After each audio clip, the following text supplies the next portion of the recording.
What did Carl Jung mean about integrating and understanding the shadow version of yourself, your shadow self, right?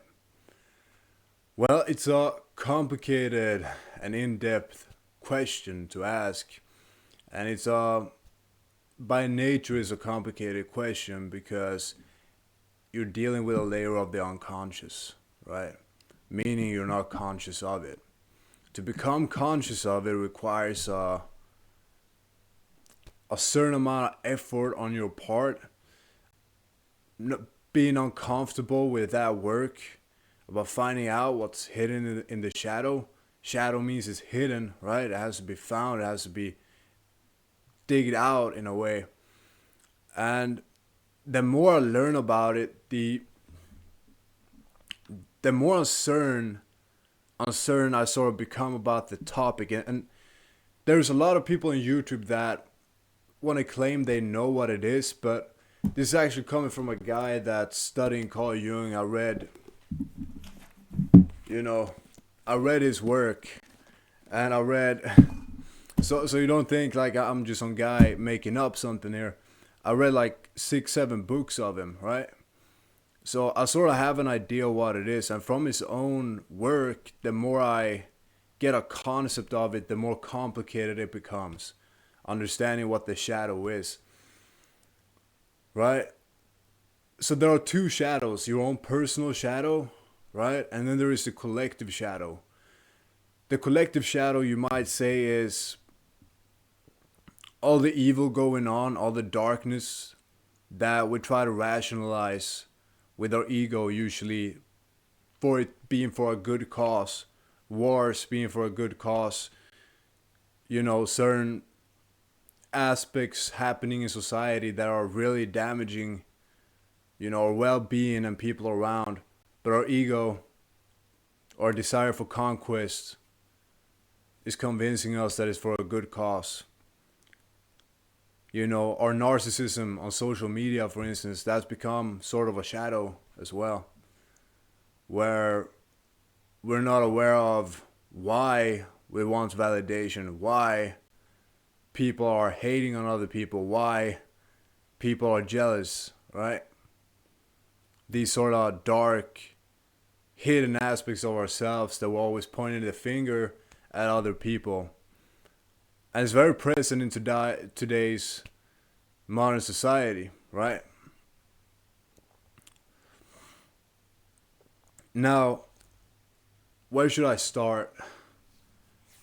I guess we can start on the concept of the personal shadow and what it means. From my perspective, from having studied the guy, right? And from trying to figure it out with some shadow journaling as well. Your personal shadow usually comes down to, how do I put this? Because it's a complex topic. How do I put this? It comes down to projection a lot. It comes down to pointing fingers at other people. It comes down to neglecting hidden aspects of yourself and numbing them out. Let me give you an example. People that are fat, for instance, that can be a type of a shadow. Let me explain why, right? Let me explain why. Because being fat, we all know, is unhealthy. So why would someone consciously want to be fat, right?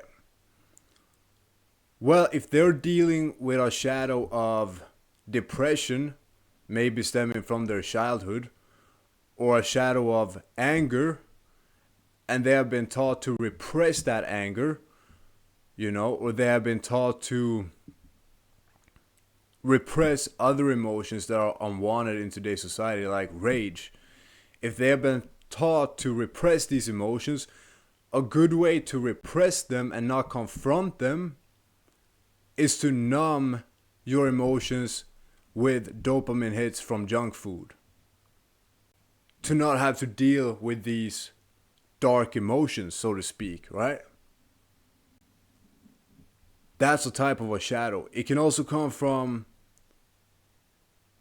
Rage is a big one, actually. Let me tell you a little bit about it, because as men, we inherit rage in our DNA.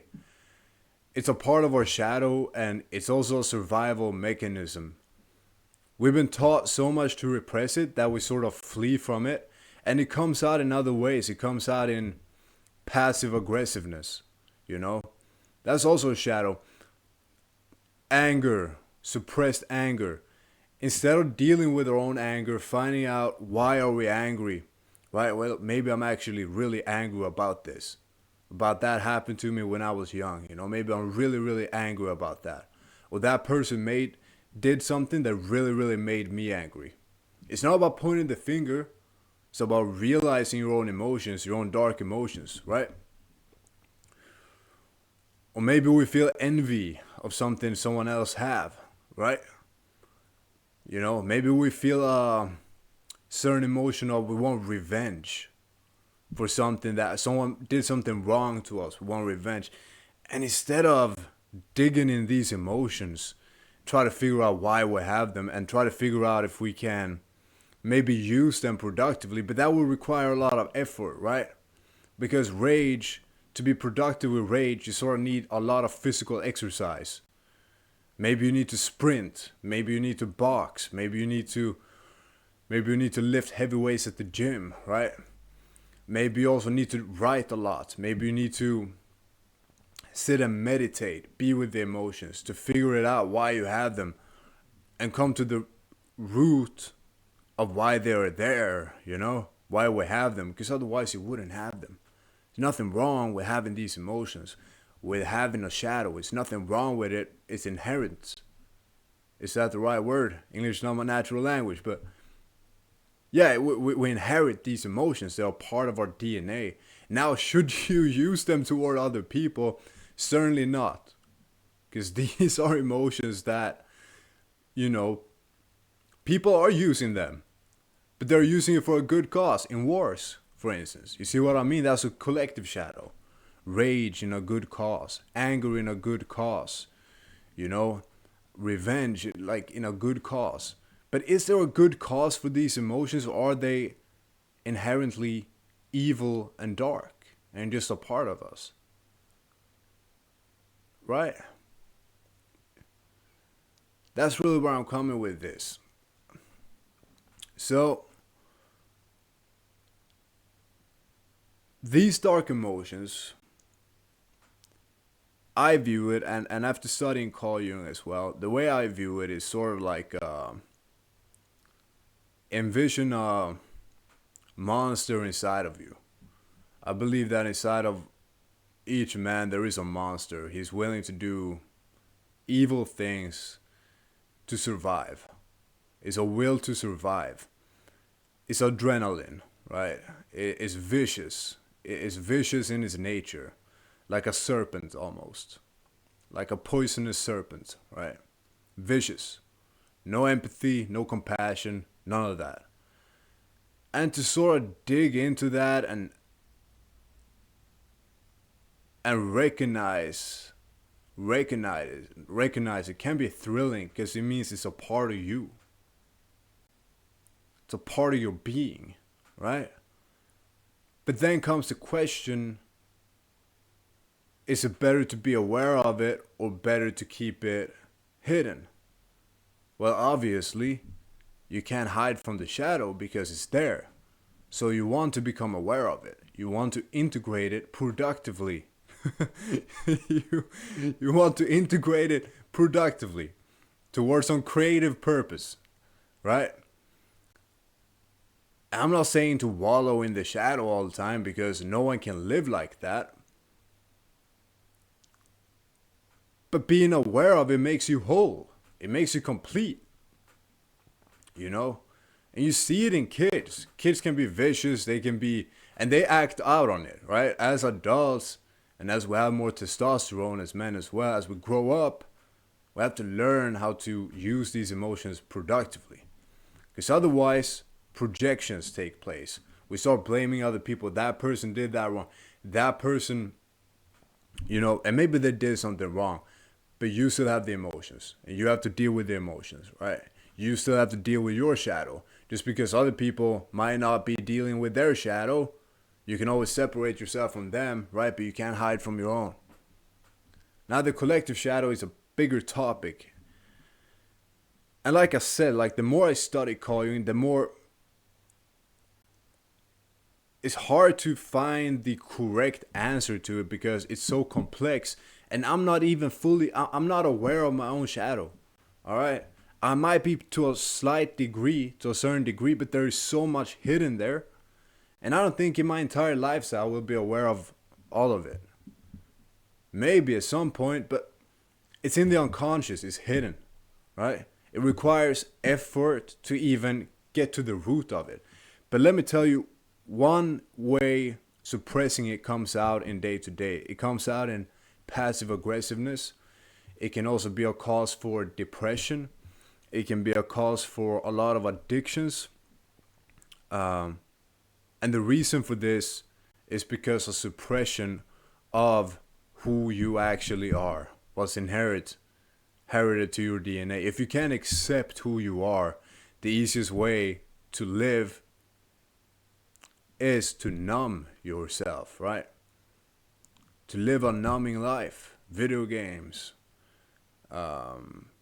giving into lust, giving into pleasures, giving into junk food, giving into gluttony, and even like Christianity in this part is good for giving us guidance on how to live a good life, right? I believe Christianity is like a very, very powerful tool to live a good life.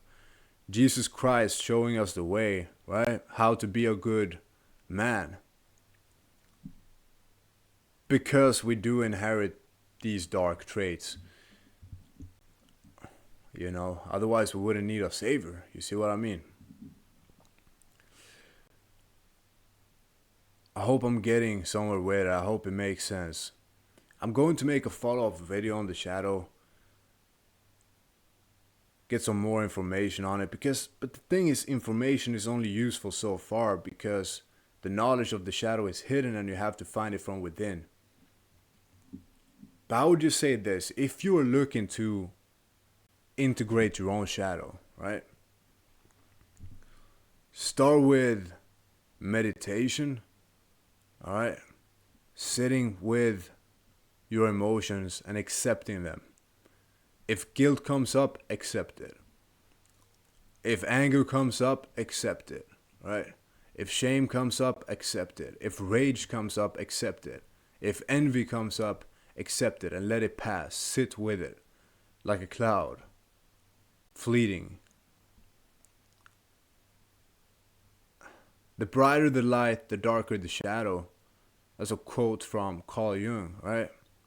So when we become aware of this, usually it gets way easier to feel good emotions, peace, serenity, wellness, health, awareness, kindness, compassion. We have the opposite side of that too, the shadow, right? And once you integrate it, you feel more in control of who you are. You know, to a degree, you get more, start to be more observant of how you act and how other people act as well, you know? Yeah. I hope that makes sense, everyone.